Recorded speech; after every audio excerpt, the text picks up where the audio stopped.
Bismillahirrahmanirrahim. Assalamualaikum warahmatullahi wabarakatuh.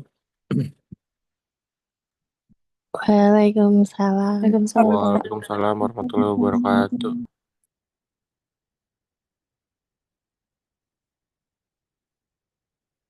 Alhamdulillah, teman-teman semua, kita melanjutkan semester baru untuk mata kuliah ideologi dan pemikiran politik ya. Ini kalau nggak salah semester berapa? 5 apa 3? 6, Pak. Semester 6. Iya, Pak. Oh, semester 6 ya. Tak kirain semester ganjil. Baik, di semester 6 mata kuliah ini mudah-mudahan bisa membantu ya untuk menopang atau memperkuat rencana penulisan skripsi ya. Karena mata kuliah ini sangat teoritis dan hampir semua disiplin ilmu politik, teorinya, gagasan-gagasan para pemikir itu akan kita diskusikan. Jadi tentu saja ini akan sangat berguna ya untuk membuat proposal ya.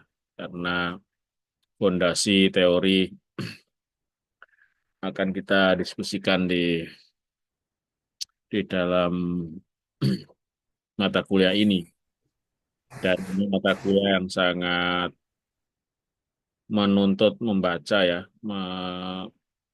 mewajibkan banyak membaca karena referensi-referensi utama itu yang akan bisa dijadikan bahan untuk memahami fenomena politik, fenomena gejala pemerintahan, dan juga tentu untuk kepentingan praktis, yaitu menulis sebuah karya ilmiah ya, seperti skripsi atau jurnal. Tapi saya ingin tahu sebetulnya beberapa hal dari mahasiswa, kira-kira apa yang akan dipelajari menurut imajinasi mahasiswa ya. Saya ingin mendapatkan kata-kata kunci yang ada di dalam imajinasi mahasiswa ya. Kira-kira apa yang akan dipelajari di dalam mata kuliah ideologi dan pemikiran politik itu. Sebelum saya mulai menjelaskan roadmap atau alur dari perkuliahan dan juga hal-hal lainnya terkait kuliah kita. Ada yang mau berkontribusi?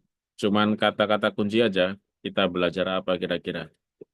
Anda akan belajar apa di mata kuliah ini? Saya sebut namanya, mungkin bisa on. Kira-kira apa kata-kata kunci yang akan kita pelajari di mata kuliah ini? Nabil, ada Fikri dari atas ya. Nanti siapa yang akan berkontribusi langsung open mic saja. Ada Rate, ada Rendra. Hadir. Gimana Rate? Kira-kira apa yang mau dipelajari di mata kuliah ini? Tebak-tebakan dulu. Imajinasi Rate apa? Kira-kira dugaan Rate akan mendiskusikan apa mata kuliah ini?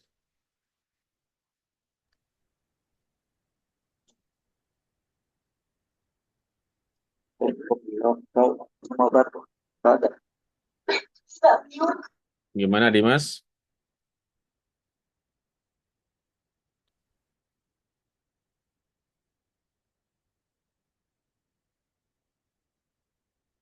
Shirley, Sheila,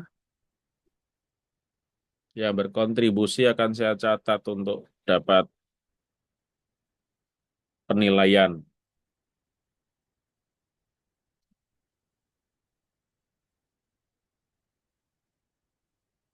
Gimana? Ada yang mau bicara? Kira-kira apa saja yang akan dipelajari di mata kuliah ini? Ika, Amin, Fasa, Regina.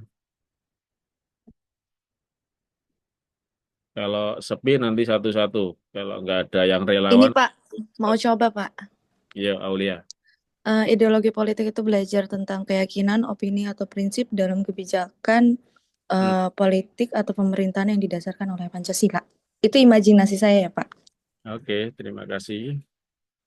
Ada pemikiran Pancasila ya. Memang Pancasila menjadi salah satu produk gagasan pendiri bangsa ya untuk mengelola negara. Oke, siapa lagi? Haris, Mungkin saya. Mat, Dimas, Ya, Muhammad Muhad. mungkin Ada yang lain?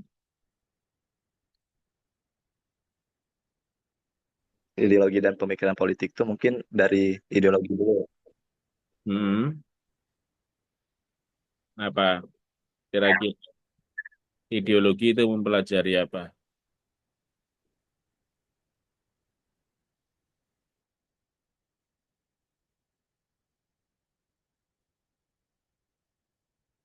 Ideologi,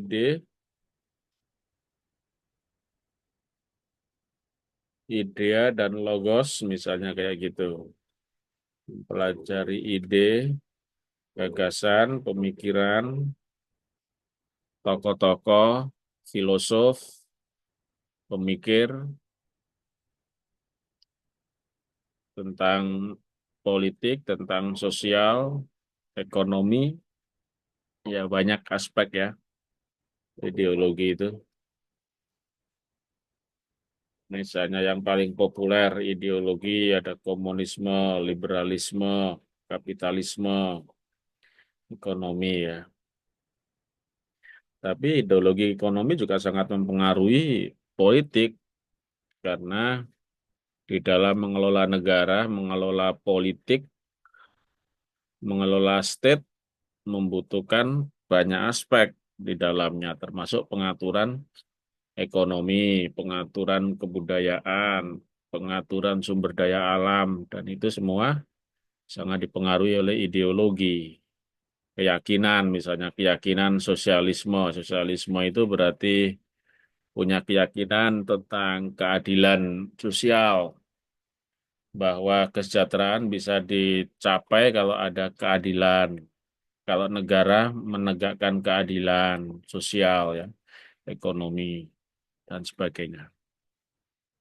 Oke, karena ini bulan puasa pertama dan tadi saya request apa namanya link Zoom ke Prodi sedang dipakai sehingga ini pakai yang gratisan.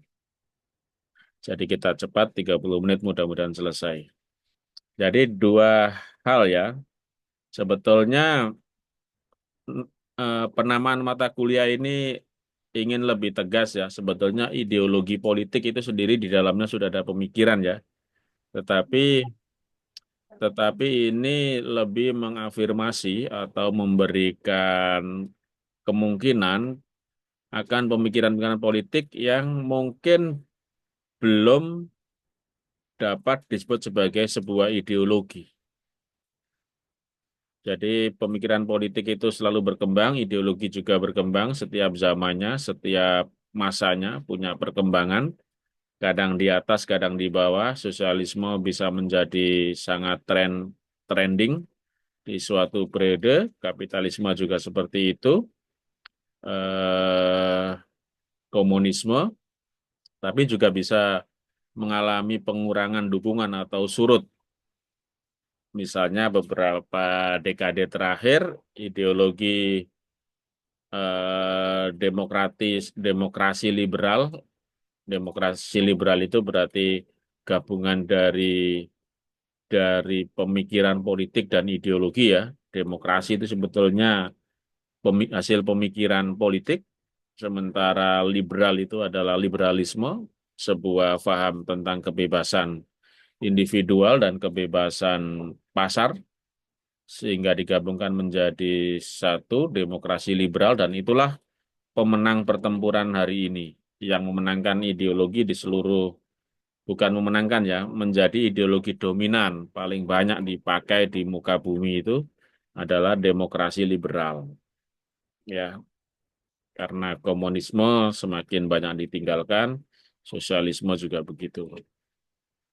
Jadi penamaan nomenklatur atau penamaan mata kuliah ideologi dan pemikiran ini sebetulnya ingin menggabungkan antara ideologi atau keyakinan, gagasan, politik pemerintahan yang sudah mapan, sudah baku, sudah sangat populer, juga memberikan kesempatan untuk memberikan penilaian pada pemikiran-pemikiran modern ya.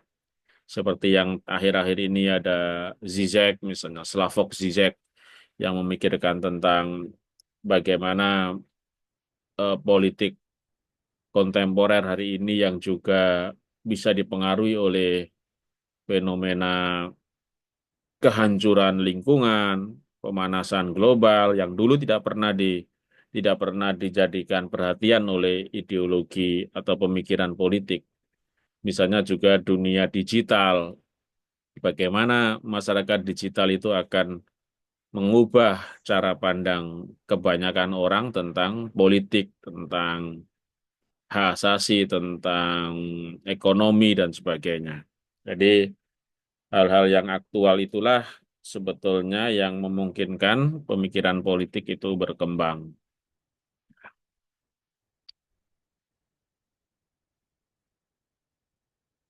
Jadi, para mahasiswa yang mengikuti mata kuliah ini didesain untuk membangun pemahaman teoritik ya, yang bersumber pada referensi bacaan-bacaan yang klasik maupun yang kontemporer, yang kekinian, yang aktual ya. Jadi harus challenge challenging-nya di mata kuliah ini adalah membaca memang ya. Tanpa kesadaran dan kemauan membaca dalam hal ini ya mendengarkan juga ya. Teman-teman bisa mendengarkan kuliah online, mendengarkan materi-materi di Instagram tentang filsafat politik, tentang ideologi, tidak ada masalah ya. Tapi itu dalam kerangka memahami ya. Jadi bisa Anda dapatkan dari banyak sumber. Misalnya ada channel Masjid Sudirman ya di Jogja ya, yang banyak sekali, ada ratusan ya materi-materi tentang ideologi dan pemikiran sosial maupun politik atau ekonomi ya. Nanti saya kirim channelnya itu, bisa menjadi teman waktu menunggu sahur atau menunggu berbuka puasa itu. Channel-channel yang sangat bagus untuk memahami ideologi. Jadi semua kita coba baca ya di dalam mata kuliah ini, bukan hanya yang modern atau kontemporer, tapi juga yang klasik, yang awal ya, pemikiran-pemikiran awal tentang negara, tentang kekuasaan, tentang otoritas, ya, tentang trias politika dan sebagainya.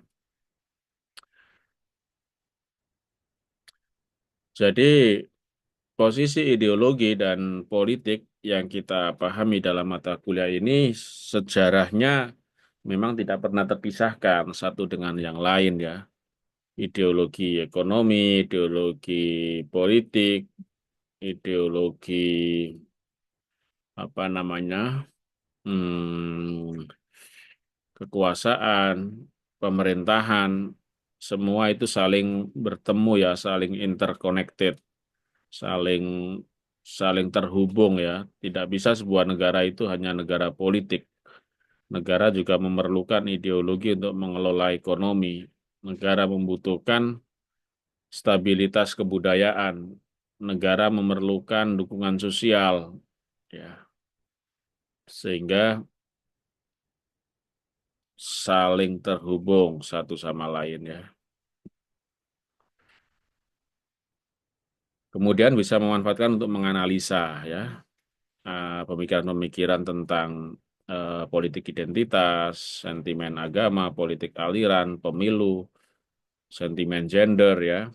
Nanti ada ketemu gerakan-gerakan politik, gerakan politik lingkungan, politik hijau, ekofeminisme, oligarki ekonomi dan sebagainya itu kita akan ketemu di pemikirannya. Ya, mahasiswa harus punya kapasitas setelah mengambil mata kuliah ini untuk menghasilkan produk pengetahuan, menghasilkan kesimpulan terkait fenomena politik tertentu ya. Itu penting. Tugas-tugas ada reaksi paper, mungkin 2 minggu sekali bisa ada reaksi paper bereaksi terhadap bacaan ya nanti eh, di my class. Kemudian ada presentasi tengah semester tentang ideologi dan pemikiran politik. Lalu ada artikel literatur review ya, bagaimana mahasiswa memahami topik tertentu dengan mendayagunakan referensi ya. Ada banyak bahan yang bisa dipakai, kurang lebih itu sekitar 2.000 sampai 3.000 kata ya, yang ditulis di review literatur review tentang ideologi dan pemikiran politik. Bisa ambil salah satu atau kombinasi dua, bisa misalnya sosialisme dan komunisme bisa jadi satu kajian literatur. Bisa ambil liberalisme dan demokrasi juga bisa, atau salah satu. Ya.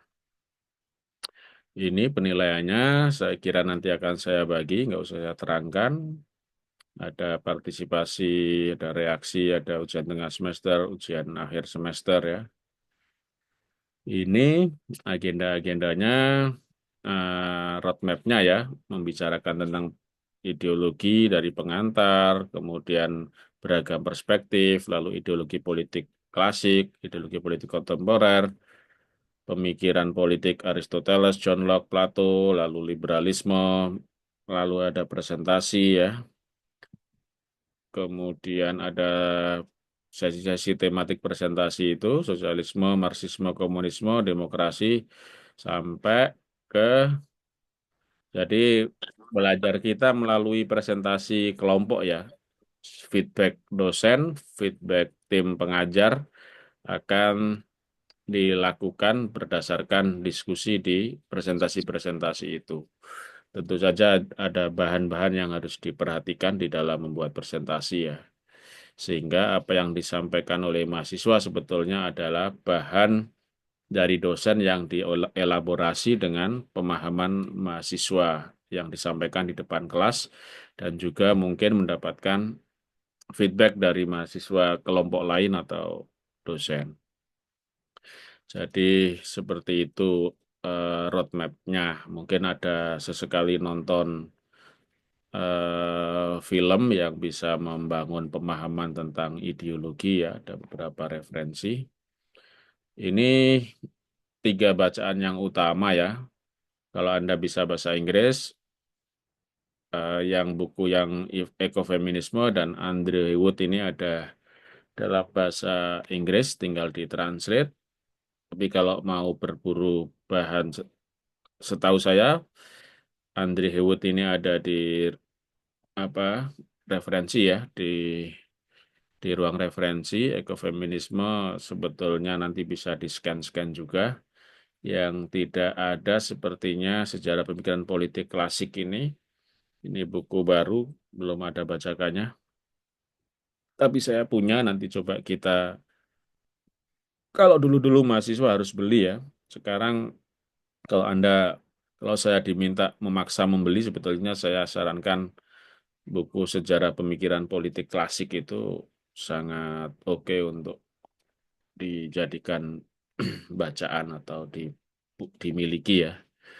Sementara bukunya Andrew Hewitt banyak, bukunya dia yang di bahasa Indonesia kan banyak, yang ada di internet juga banyak, di Libgen. Saya kira itu.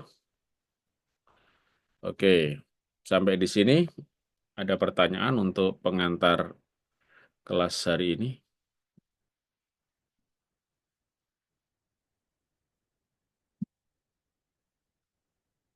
Nanti saya bagi di grup ya. Ada pertanyaan terkait tugas, terkait apa presensi yang utama adalah presensi di My Class ya, bukan presensi yang offline. Jadi pastikan Anda apa namanya mengisi presensi di My Class. Untuk hari ini apakah sudah ada presensi di My Class? Sudah tersedia? Belum, Pak. Belum tersedia ya. Belum, Pak. Oke, nanti segera saya buatkan. Kalau nggak dibuatkan admin, saya buat sendiri. Oke, soal tugas dan lain-lain, ada komplain, ada keberatan. Perlu saya lihatkan lagi tugasnya.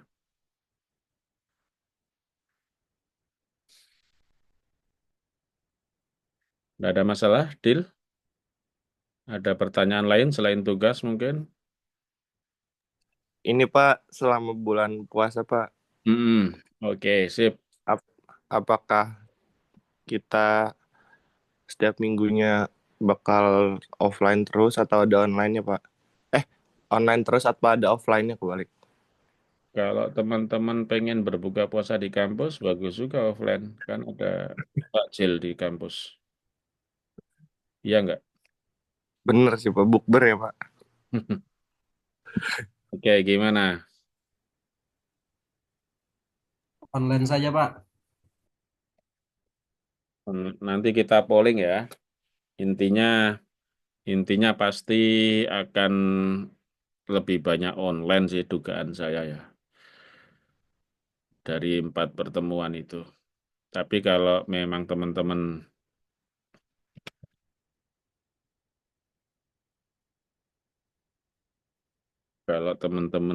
nanti hasil pollingnya full online juga enggak apa-apa.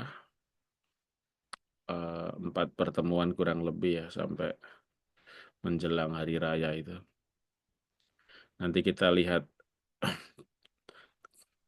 kalau di tempat kalau yang hadir hari ini kan saya anggap yang agak serius nih karena masuk dari yang hadir di sini.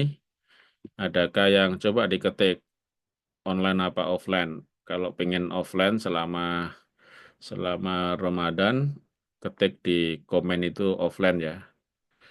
Karena yang hadir hari ini mungkin jadi pertimbangan saya lebih penting daripada yang tidak hadir ya. Silakan teman-teman ketik.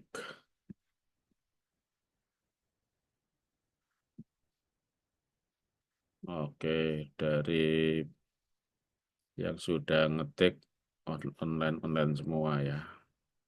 Ya bisa dipahami. Atau jangan-jangan Anda sedang di kampung, sedang di daerah, enggak di Jogja.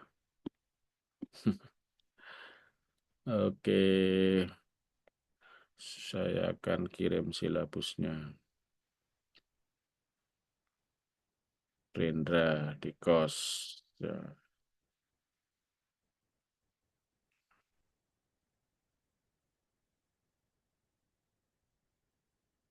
Mungkin ada yang sudah ngabuburit ini nyari buka puasa sambil dengerin.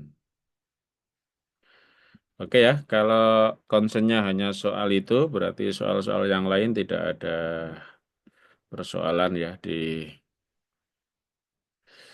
apa namanya untuk perkuliahan dan sebagainya, untuk keterlambatan submit dan sebagainya selalu ada toleransi. Jadi yang perlu Anda pastikan itu menggarap tugas ya, jangan ditinggal walaupun terlambat tetap dikirim, diupload di eh, My Class. Sementara itu teman-teman semua untuk pengantar hari ini baik kelas apa aja sih ini? Kelas A dan B ya. Oke, cukup. Masih ada pertanyaan? Saya cukupkan kalau sudah nggak ada.